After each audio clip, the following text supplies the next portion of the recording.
Hello friends, welcome to literary salon.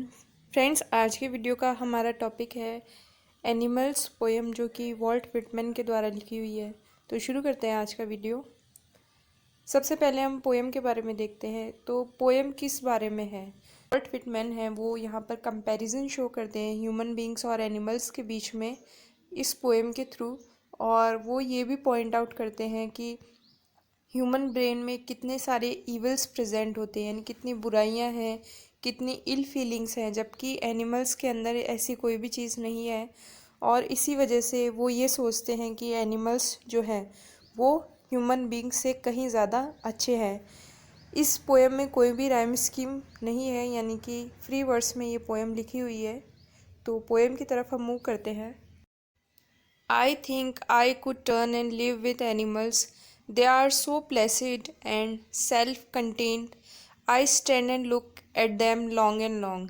कि poet जो हैं वो ये कहते हैं ऑटोबायोग्राफिकल नोट का यूज़ करते हुए कि मैं ये सोचता हूँ कि मैं वापस से जाऊँ और एनिमल्स के साथ में अपनी लाइफ को स्पेंड करना शुरू करूँ, क्योंकि they are so placid. Placid का मतलब काम या पीसफुल।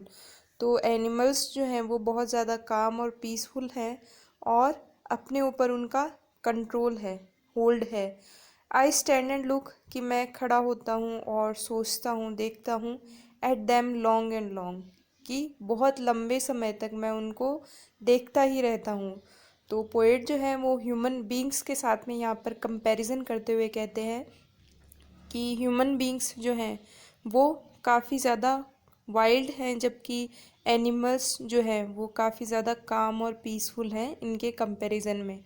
और वो यहाँ पर चाहते हैं कि वो वापस से जाएं और अपनी जो हैप्पी लाइफ है वो उनके साथ में स्पेंड करें, ना कि ह्यूमन बींग्स के साथ में। और ह्यूमन बींग्स जो हैं वो एक दूसरे की लाइफ में इंटरफेयर करते रहते हैं और एनिमल्स जो हैं वो उनसे काफ़ी ज़्यादा बेटर हैं। तो इस वजह से वो वापस जाना चाहते हैं। इन लाइंस में अगर लिटरेरी डिवाइसेस की बात की जाए तो एसोनेंस है आई वॉवल का, और रिपीटेशन है लॉन्ग जो वर्ड है उसका। एनाफोरा का यूज़ अगर हम देखें तो दोनों लाइंस में आई से शुरू हो रहा है, और ऑटोबायोग्राफिकल नोट जहाँ पोएट खुद अपने बारे में बात कर रहा है तो वहाँ पर ऑटोबायोग्राफिकल नोट हो जाएगा। आगे देखते हैं next lines. They do not sweat and whine about their conditions. They do not lie awake in the dark and weep for their sins. कि जो एनिमल्स हैं उनकी क्वालिटी के बारे में विटमैन कहते हैं एनाफोरा का यूज़ करते हुए कि तीनों लाइंस जो हैं वो दे से शुरू हो रही हैं, सिमिलर वर्ड्स से शुरू हो रही है, तो यहाँ पे एनाफोरा हो जाएगा। तो जो एनिमल्स हैं वो परेशान, स्वेट का मतलब परेशान होना और वाइन का मतलब होगा यहाँ पे कंप्लेन करना। तो वो ना तो परेशान होते हैं ना ही कंप्लेन करते हैं अपनी कंडीशन के बारे में, यानी उनकी लाइफ में कोई भी प्रॉब्लम्स आ जाए तो वो उसके बारे में कंप्लेन नहीं करते। They do not lie awake कि वो रातों को जागते भी नहीं रहते। In the dark and weep for their sins, और अपने जो बुरे काम किए हैं उनके लिए वो रोते भी नहीं है, दुख भी नहीं करते, और ना ही इस चीज़ के लिए वरी करते हैं कि जो सिंस उन्होंने किए हैं उनके लिए उनको क्या पे करना होगा या उनका क्या रिज़ल्ट निकलेगा। तो एनिमल्स क्या हैं, अपनी लाइफ में बिल्कुल फ्री हैं। They do not make me sick discussing their duty to God, और वो मुझे परेशान भी नहीं करते किस वजह से डिस्कस करते हुए, इस चीज़ को बार बार रिपीट करते हुए कि वो रिलीजियस फेथ कैसे रखें या गॉड में बिलीव कैसे करें, गॉड को सर्व कैसे करें। इन सब चीज़ों के लिए, इस रिलीजियसनेस के लिए भी वो परेशान नहीं करते।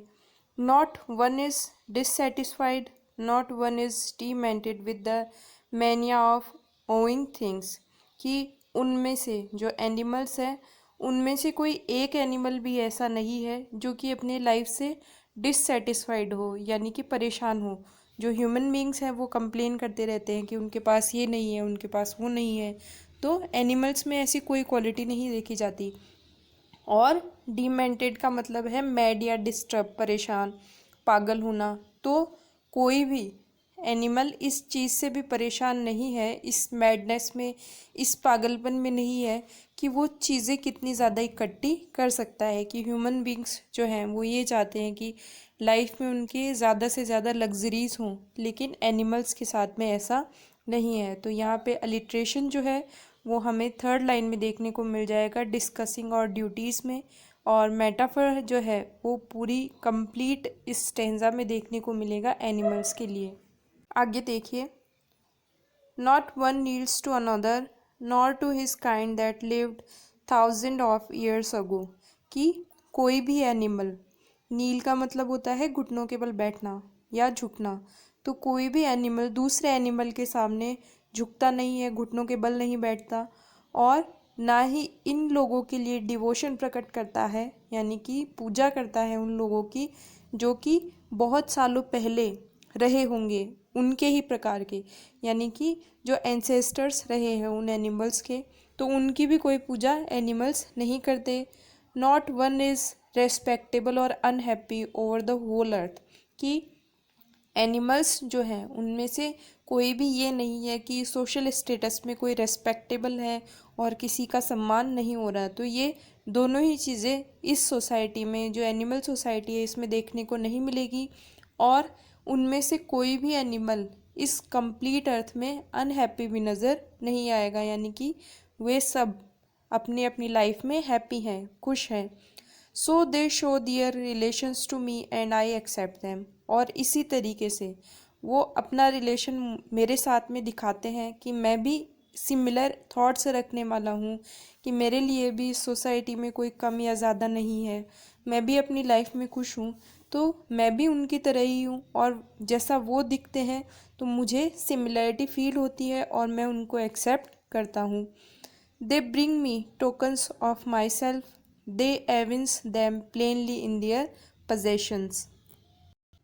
कि वो एनिमल्स जो हैं वो मुझे मेरी रियल क्वालिटीज़ के बारे में बताते हैं, कि जब मैं उनसे सिमिलैरिटी फील करता हूँ तो मुझे ऐसा लगता है कि मुझे भी ऐसा ही होना चाहिए, या मैं अंदर से रियल में ऐसा ही हूँ।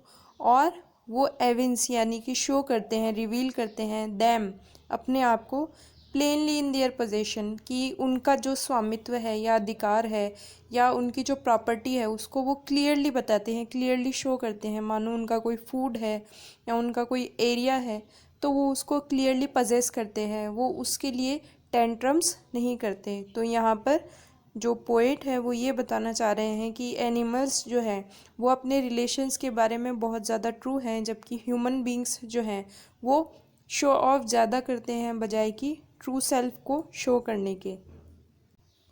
तो इन लाइंस में हमें मेटाफर देखने को मिलेगा लास्ट वाली लाइन में, जहाँ पर टोकन्स वर्ड का जो यूज़ है वो ह्यूमन क्वालिटीज़ के लिए आया है।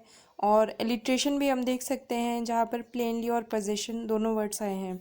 लास्ट लाइन की तरफ मूव करते हैं हम। I wonder where they get those tokens. कि मैं ये सोचता हूँ कि जो एनिमल्स हैं उन्होंने ये क्वालिटीज़ कहाँ से ली, जो भी क्वालिटीज़ प्रीवियस लाइंस में आई हैं तो ये क्वालिटीज़ उनके पास में कहाँ से आई। Did I pass that way huge time ago and negligently drop them. कि मैं जो ये क्वालिटीज़ हैं पजेस करता था तो इन क्वालिटीज़ को मैंने पहले बहुत टाइम पहले कहाँ छोड़ दिया है, और या फिर मैंने उनको केयरलेसली कहाँ ड्रॉप कर दिया है। यानी कि पोइट कहना चाह रहे हैं कोई टाइम ऐसा भी था कि जब मेरे अंदर भी ये सारी क्वालिटीज़ थी, लेकिन अब शायद वो क्वालिटीज़ मैं बहुत पीछे छोड़कर आ चुका हूँ।